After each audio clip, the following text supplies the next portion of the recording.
સતીશ ચૌહાણ અને આજે આપણે બનાસકાંઠા જિલ્લાના વાવ તાલુકાના ઢીમા ગામે પહોંચ્યા છીએ અને આ દલિતવાસ છે અને જ્યાં પંડ્યાવાસ છે અહીંયા અઢળક પાણી ભરાણો છે, ગામનો વેણ અહીંયા છે, ગંદકીનો સામ્રાજ્ય પણ છે, અહીંયાના લોકોની જે વેદના છે એ આપણે સાંભળીએ। શું કહેશો આ બાબતે ભાઈ?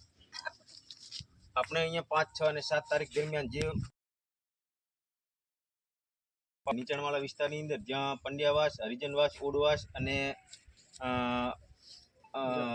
આપણે બારોટવાસ આવેલો છે ત્યાં પાણીનું વહેણ વધારે હોવાથી નુકસાન બહુ જ વધારે થયું છે। જે ઘરોની અંદર પાણી વળી ગયું હતું, છતાં આજ સુધી હજુ કોઈ સરકાર દ્વારા જે સહાય આપવામાં આવે છે કે જે સુવિધાઓ આપવામાં આવે છે એનું કોઈ પગલું લેવામાં આવ્યું નથી। હજુ પાણીનો વહેણ ચાલુ છે। અહીંયા ગંદકીનો જેમ બને તેમ વધારે ગંદકી વધી રહી છે, છતાં પણ કોઈ સરકાર દ્વારા કે જે સરકાર કર્મચારીઓ દ્વારા અહીંયા આગળ જે સર્વે કરવામાં આવે છે એનું કોઈ હજુ સુધી સર્વે કરવા આવ્યું નથી। અહીંયા કોઈ આરોગ્ય અધિકારી કે દવા કે છંટકાવ માટે આવેલો? ના, હજુ સુધી કોઈ જોવા મળ્યું નથી।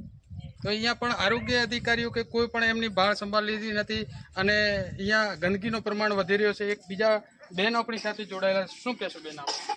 હેલો, અમારે આ ઘર વખરી સાહેબ બધી તણાઈ ગઈ છે, કોઈ ખાવા પીવાનું નહીં, તેલના ડબ્બા ધોવાણ, ઘર વખરી નાના બચ્ચા બધું પડી ગયો, સાપરા હતા અમારા કાચા, કોઈ અમારે મુલાકાત લેતો નથી, સરપંચ તલાટી કોઈ આવતો નથી અમારા બાળક ચકાસણી કરવા।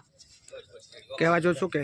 અને એ બાબતે તમે તલાટી કે કોઈને રજૂઆત કરી? ના, કોઈ રજૂઆત ઘણી કરી પણ આ 10 વખત ક્યાં કર્યું, કોઈ મારે લમણો નથી વાળ્યો હોય, અમારી પરપોચડ જ નથી લીધી। સાતીમાં પાણી એટલે નાના બચ્ચા લઈને આ પાણીમાંથી તણાઈને બહાર નીકળ્યા, ભાઈ અમારે દીવ બસાયો તરફતા લુગડા ઘર વખરી પડી ગઈ બધી, તણાઈ ગયો બધું, અમે દીવ જતા રહ્યા। શું કહેવા માંગે તલાટી સરપંચ? તલાટી અને સરપંચ તલાટી કે હવે તો લક્ષ્ય એમ કરે છે તમારે કે ફોટા મેલો 10 વખત ફોટા મેલ્યા, હજુ 4 વખત પાણી આવ્યું અમારે ઘર પડી 2015 ઢાળ્યું પડી ગયું, પણ 2 વખત પાણી આવ્યું, કોઈ સાહેબ મને ના મળી સાહેબ।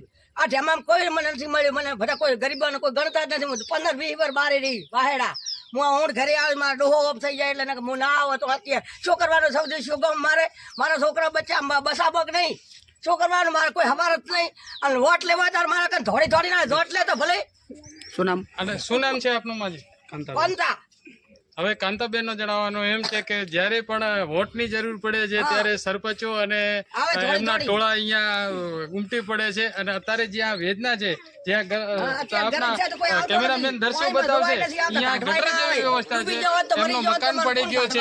એમનો મકાન પડી ગયો છે અને ઘરવખરી તળાઈ ગઈ છે, છતાં પણ કોઈ સહાય માટે અહીંયા આવ્યો નથી અને સર્વે માટે નથી આવ્યો। આરોગ્ય તંત્ર પણ આ ગંદકીનો ઉપદ્રવ કદાચ મોટો રોગચાળો ફાટી નાખે તો એનો જવાબદાર કોણ, એ બાબત પણ એક ચર્ચાનો વિષય બન્યો છે। અહીંયા ઘણા માણસો અમારી સાથે જોડાણા છે અને આ વિસ્તાર 150 થી 200 ઘરની વસ્તી છે આ બાજુ, અને નીચાણો વિસ્તાર છે જ્યાં પાણીનો મોટો વેણ છે અને પાણીમાં તમામ ગરકાવ થઈ ગયેલો છે। અહીંયા મકાનો પડી ગયેલા છે, ઘરવખરી બધી તણાઈ ગયેલી છે, પશુઓ માટે પણ ઘાસચારો છે એ પણ તણાઈ ગયેલો છે અને માણસો હેરાન પરેશાન છે। એમને છેલ્લા સતત 15 દિવસથી રોજીરોટી માટે કોઈ ઉપાય છે નહીં, તો એમને ઘરવખરી અને જે પણ સહાય મળવી જોઈએ એને પૂર્ણ સહાય કરી સર્વે કરી અને મળવામાં આવે, એ બાબતે તમે શું કહેશો?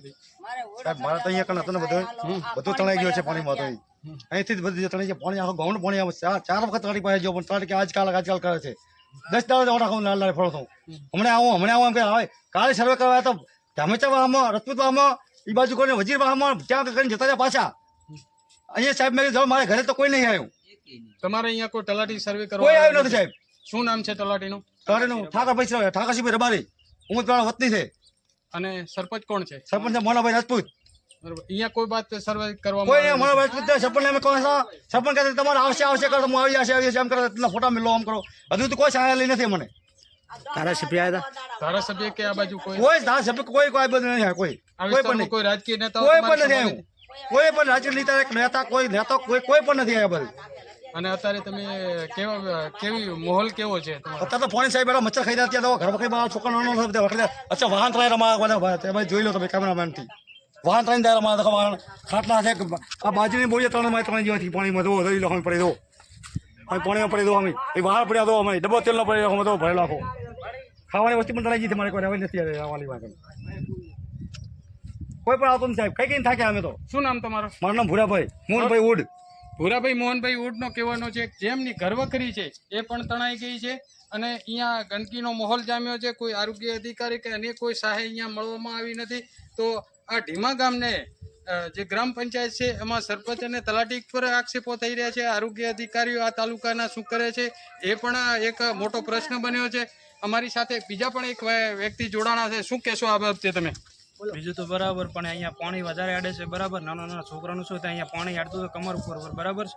અને અત્યારે પણ પાણી ભરેલું છે, ગંદકીનો માહોલ જામી રહ્યો છે અને અત્યારે ઉલ વળી રહી છે પાણી ઉપર. અને છોકરા બોકરા ઘરના બધા ફેમિલી અત્યારે પરેશાન છે. શું નામ છે? શું નામ તમારું? સુરેશભાઈ મોહનભાઈ ઓડ. સુરેશભાઈ મોહનભાઈ ઓડના એવું કહેવાનું છે કે અહીંયા ગંદકી અને તમે જુઓ છો આ ગટર જેવો પાણી એમના ઘરમાં છે અને ઘરવખરી બધી તણાઈ ગઈ હતી. છેમ છતાં અહીંયા કોઈ પણ પ્રકારનો સર્વે કરવામાં આવ્યો નથી. તલાટી અને સરપંચ ફોટા માંગો, ફોટા આપો એમ જ કરે છે, પણ સ્થળ ચકાસણી કરી અને કોઈ યોગ્ય નિર્ણય કરે એવી બાબતે આ લોકો માંગ કરે.